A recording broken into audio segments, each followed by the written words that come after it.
প্রায় ডোমজুরের কাছাকাছি আছি, মানে ডোমজুর ঢুকতে আর বেশিক্ষণ বাকি নেই এখান থেকে। ওই হার্ডলি তোমার 15 মিনিট মতো বাকি আছে। তো এই যে এখানে লাইটিংটা কিসের করেছে জানি না, জানলে নিশ্চয়ই তোমাদের জানাতাম, বাট এখানে লাইটিংটা কিসের করেছে জানি না, বাট লাইটিংটা করেছে একদিক দিয়ে ভালো লাগছে। এই দিকে কিছুটা আছে আর আমার ব্যাক সাইডে কিছুটা আছে, আমি দেখানোর চেষ্টা করছি। ব্যাক সাইডে এতটা আছে। চলো ডোমজুর ঢোকা যাক, তারপর কথা হচ্ছে।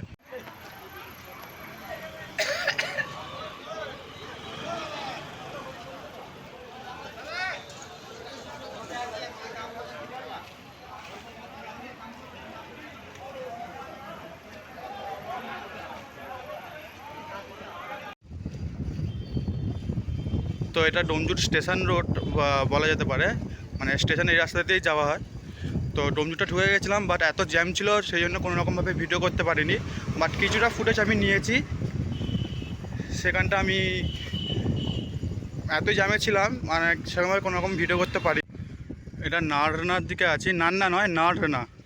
তো ভালো করে শুনবে, এটা নান্না নয় নারনা। তো নারনার দিকে আছি, ডোমজুরের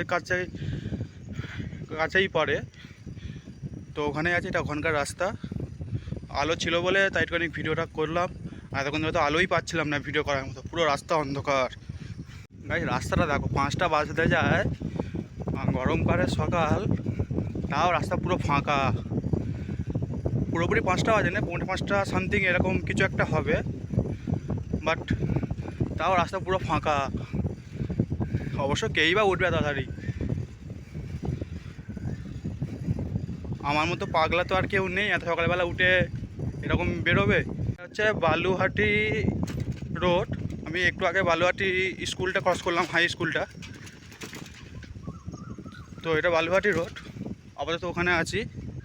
আর রাস্তায় সেরকম আলো নেই, খুব কম আলো, আর প্লাস এমনিতে আমার নাইট ক্যামেরাটা অতটা ভালো নয়, তো সেরকমভাবে ভিডিও করতে পারছি না।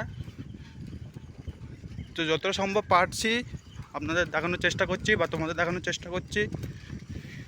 হয়তো তোমরা ফ্ল্যাশ লাইটে দেখতে পাচ্ছ কিনা জায়গাটা, বাট জায়গাটা হচ্ছে পুরো জলা, ঠিক আছে। ওই দিকটা হচ্ছে পুরো জলা এবং ফাঁকা জায়গা, ঠিক আছে। উপরে হালকা কুয়াশা জমে আছে। এইখানে আমার ঢোকার ইচ্ছে ছিল, যখন সানরাইজ হয় তখন ঢোকার ইচ্ছে ছিল, বাট আমি এত তাড়াতাড়ি ঢুকে যাবো বুঝতে পারিনি। এখন তোমার বাজে হচ্ছে 4:51, তো আর তাড়াতাড়ি আমি ঢুকে যাবো বুঝতে পারিনি। এই যে একটা রাস্তা আছে এখানে চণ্ডীতলা যাওয়ার পথে আমার পরে, রাস্তাটা এত সুন্দর লাগে আমার, মানে এত ভালো রাস্তা, আর দুধারে দুটো গাছ, ছোটো ছোটো বাড়ি, মানে লেভেলের জায়গাতে একটা সুন্দর জায়গা। বাট তোমাদেরকে ক্যাপচার করতে পারছি কিনা জানি না, তাই ঢুকে পড়েছি। আর কি করবো এরকম টাইমে, অন্ধকার টাইমে। চলো, হালকা সবে সকাল হয়েছে, তার সাথে কোকিলের ডাক, আর এইদিকে রাম পুজো, সবে সকালটা হচ্ছে হালকা, দেখে তো বুঝতেই পারছো। আর বাংলা সাইকেলে এসছে, বাংলা সাইকেল এত রাস্তায় কাঁপছে, সেজন্য ভিডিওটাও কাঁপছে।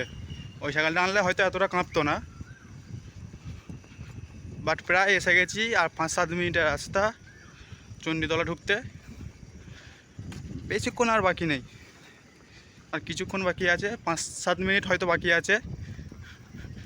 বাট রাস্তাটা এত সুন্দর করে দিয়েছে, এর আগে যখন এসেছিলাম রাস্তাটা একদম খারাপ ছিল, বাট এখন এত সুন্দর করে দিয়েছে।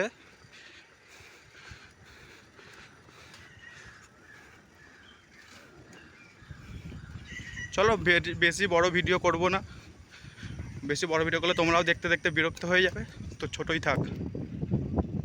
ফাইনালি চণ্ডীতলা ঢুকে গেছি। এটা চণ্ডীতলা হচ্ছে মেন রোড, মানে হাই রোড যেটাকে বলে।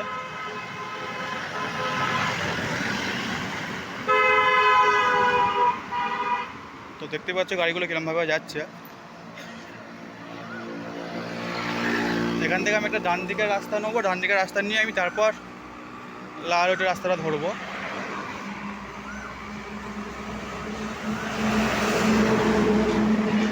এই হচ্ছে চণ্ডীতলা হাই রোড। চণ্ডীতলায় ঢুকে একটা জায়গায় দাঁড়িয়েছিলাম চা খাওয়ার জন্য, তো সেখানটা আর ভিডিওটা করা হয়নি, মানে খেয়াল ছিল না, ভুলে গেছিলাম সত্যি কথা বলতে। তো চণ্ডীতলায় চা ফা খেয়ে এই জাস্ট আবার বেরোলাম, আর এখন হালকা হালকা সকাল হয়েছে। সামনে কুকুর ছিল বলে তাই মধ্যখানটা চুপ করে গেছিলাম। আর এই যে রাস্তা,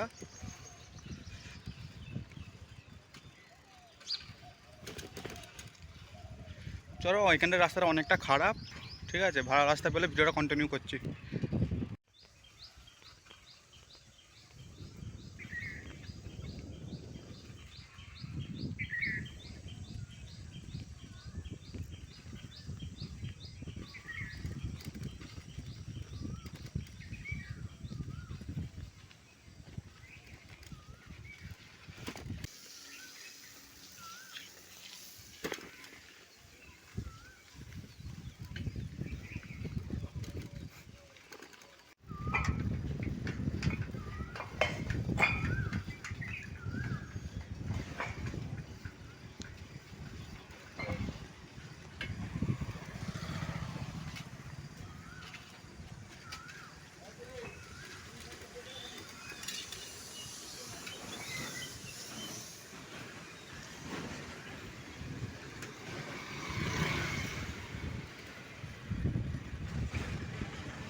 তো এখন দিল্লি রোডে আছি, এই দেখতে পাচ্ছ এটা হচ্ছে পুরো দিল্লি রোড। যারা যারা চেনো তারা তো বুঝতে পারবে যে এটা পুরো দিল্লি রোডের ওপর পড়ছে। তো দিল্লি রোডে আছি, বেশি ভিডিও করা যাবে না কারণ এখানে গাড়িগুলো অনেক বড় বড়, বহু বড় বড় গাড়ি। তো কখন কি হয়ে যাবে না হয়ে যাবে বলা যাচ্ছে না।